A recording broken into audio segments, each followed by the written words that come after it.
Tonight, specialized divers plunging into the dark depths off the Sicilian coast, now searching for a miracle.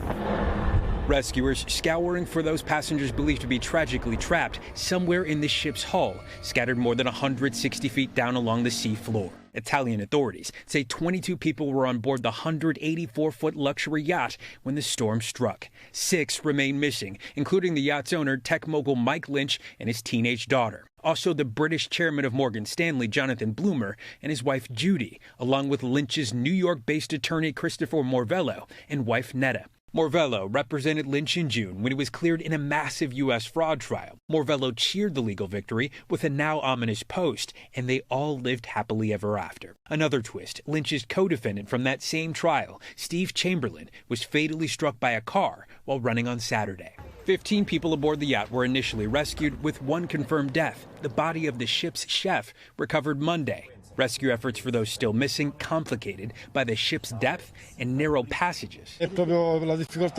One diver saying the biggest difficulty is getting into the ship. Once inside, we can search room by room.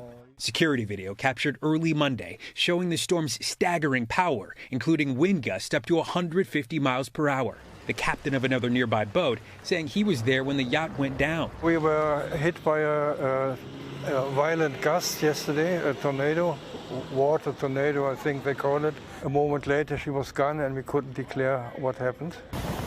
An urgent search for signs of life below the surface as questions deepen. Steve Patterson, NBC News. Thanks for watching. Stay updated about breaking news and top stories on the NBC News app or follow us on social media.